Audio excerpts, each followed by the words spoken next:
Hello everyone, রমাস কিচেনে স্বাগত সবাইকে। আজকে দারুণ স্বাদের একটা রেসিপি নিয়ে চলে আসলাম তোমাদের জন্য। এটা হলো দই পনির রেসিপি। তা রেসিপি আমার বন্ধুরা রিকোয়েস্ট করেছিল যে দিদিভাই এই দই পনির রেসিপিটা আমাদের সঙ্গে একটু শেয়ার করো। তা সেই জন্য তোমাদের সামনে নিয়ে চলে আসলাম। এটা অসাধারণ লাগে খেতে। এটা একদম সম্পূর্ণ আমার নিজস্ব একটা রেসিপি। তা চলো তাহলে দেখা যাক। আর তার আগে চ্যানেলটা যারা ফলো করোনি তারা একটু ফলো করে দিও, আর যারা ইউটিউব থেকে দেখছো তারা চ্যানেলটা সাবস্ক্রাইব করে দিও। তা চলো শুরু করি রেসিপিটা কিভাবে করি। এটা আমি পেঁয়াজ রসুন দিয়ে করেছি। তোমরা চাইলে পেঁয়াজ রসুন ছাড়াও নিরামিষভাবেও তোমরা করতে পারো। এখানে খালি পেঁয়াজ রসুনটা দেবে না, আর যা বাকি প্রসেস সব কিছুই তোমরা ইউজ করবে।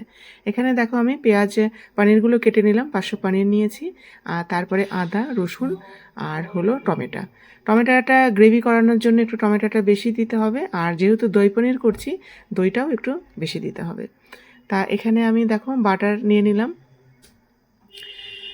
আর কড়াইতে রিফাইন অয়েল দিয়েই রান্নাটা হবে। রিফাইন তেল দিয়ে বাটার দিয়ে আর একটা শুকনো লঙ্কা আর হলো গোটা গরম মশলা আর তেজপাতা ফোড়ন দিয়ে দিলাম।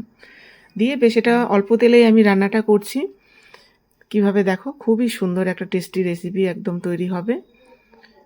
তা পেঁয়াজগুলি একটু ব্রাউন কালার করে ভেজে নিলাম, নিয়ে তারপরে যে মিক্সচারে যে আদা রসুন আর টমেটো পেস্ট করেছিলাম সেটাও দিয়ে বেশ ভালো করে মশলাটা কষিয়ে নিচ্ছি।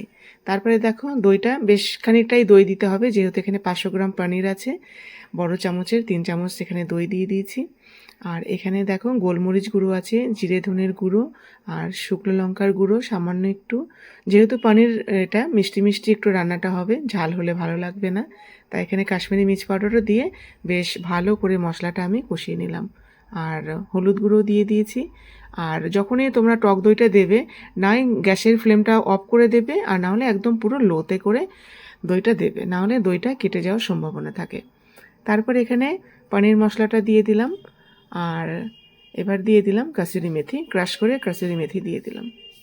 দিয়ে ভালো করে কষিয়ে নিলাম। নিয়ে দেখো তেলটাও ছেড়ে এসছে। এবার উষ্ণ গরম জল দিয়ে বেশ এবার রান্নাটা রেডি হচ্ছে। স্বাদ মতো লবণ দিয়ে দিলাম। এবার দিয়ে দিয়েছি যে পনিরটা কেটে রেখেছিলাম, পনিরটাও। এটা একদম বেশি সময়ও লাগে না, একদম চটজলদি হয়ে যায়। দেখো কি সুন্দর অসাধারণ একটা টেস্টি রেসিপি হয়ে গেল। ধনেপাতা ছড়িয়ে রেসিপিটা রেডি করে ফেললাম। এটা নান, রুটি, পরোটা সব কিছুর সঙ্গে ভালো লাগবে। আর তোমরা যদি রাইস দিয়ে খাও তাহলে ফ্রাইড রাইস করতে পারো, আর না হলে এমনি জিরা রাইস করেও তোমরা এটা সার্ভ করতে পারো। গেস্ট আসলে এইভাবে তোমরা রেসিপিটা শেয়ার করো। অসাধারণ। দেখো খুব সুন্দর একটা রেসিপি রেডি হয়ে গেল। বাড়ির সবাইকে নিয়ে রেসিপিটা শেয়ার করো, আর ভালো লাগলে একটু লাইক কমেন্ট শেয়ার করে দিও। আর যারা চ্যানেলটা ফলো করোনি, আবারও বলছি চ্যানেলটা একটু ফলো করে দিও। Thank you.